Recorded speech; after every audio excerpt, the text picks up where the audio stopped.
When fungus spores in the wild discover a tasty treat, such as a cow patty, they multiply and consume all of the available nutrients until available resources begin running out. At that point, a contraction occurs. Spores collect together into a stalk, and a mushroom begins to form. Extraneous spores at the edge of their reality are forgotten and they die, as spores more central to their environment hoard resources and join the collection of survivors that form a mushroom. This is applicable to many forms of life, including the human organism.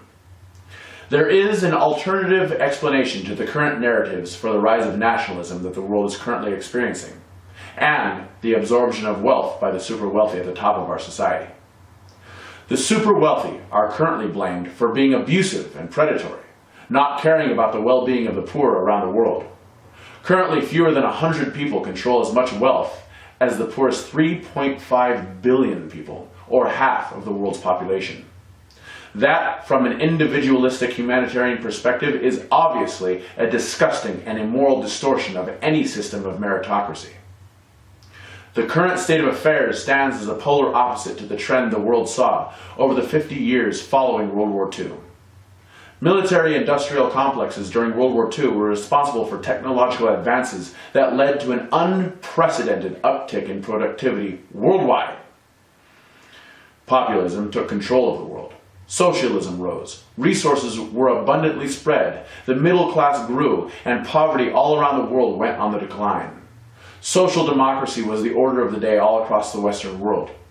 Even in the notoriously anti-socialist United States, Social Security, welfare, and Medicare were instituted. Income inequality dropped dramatically in America and across the world, and the result was a population explosion. People spread, cities rose up from nothing, and we called it the era of the baby boomers. From the 1950s until the 1970s, resources seemed endless and were used with such rapidity that the result has not just been the depletion of those available resources and energy, but also the destruction of the environment. Overpopulation has created a harsh environment for billions of people, and resources have been stretched thin. Population growth has slowed dramatically, and in much of the world the population is aging quickly, with too few children to fill the vacancies in the workforce. These old people, unable to work at the capacity they used to when they were younger, still consume the resources they always did. World production is not keeping pace with demand, and world economies that were once vibrant have begun to falter. The United States, Europe, China, India, Russia, the great superpowers, the production giants, are all on the decline at once. There are no global winners. The blame for this state of affairs has been spread around. Capitalism is blamed as it leads to abusive practices and encourages greed. But capitalism was responsible for the greatest explosion in wealth for the middle class the world has ever seen. Why is it different now? Governments colluding with multinational corporations in order to funnel wealth towards billionaires who, by the election process, has been blamed. But these are the same governments who in decades past had fostered the socialism that is responsible for universal health care, shorter work weeks, and a higher standard of living for even the lowest paid citizens. What changed? What changed is the population grew faster than the production of resources. We are now stretched thin. Remember the mushroom?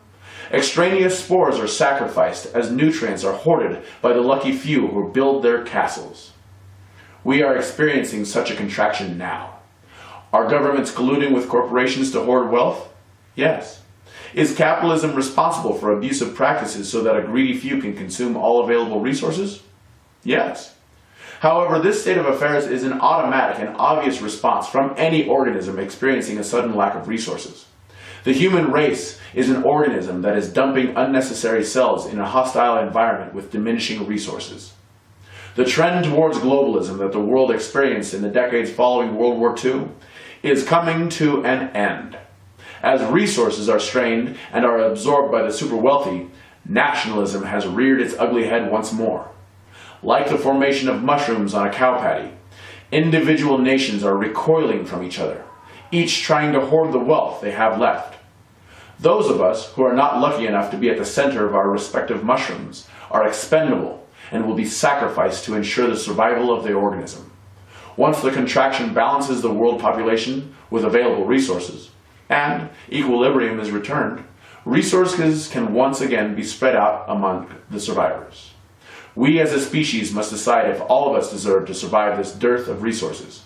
And if we decide we do, then wealth must once again reach the hands of the poor. There are only two solutions to the problem that work for the extraneous, that ensure the survival of the outliers, that benefit all of us in a populist fashion. One is for all of us to raise human consciousness and convince the super wealthy that this concentration of wealth is unnecessary. This is not likely. You may as well try to convince a mushroom to share nutrients with errant spores it has abandoned. But that does not mean that we should stop trying to change the system to work for all of us. It is just that I see that as being an uphill battle. The other, more attractive solution is technological. If our scientists can discover new abundant resources, as of now unknown, that don't lead to the destruction of our environment and have the capacity to overtake our current destructive energy paradigm, then we may have a chance. The question is, can we come up with such technology before billions die needlessly?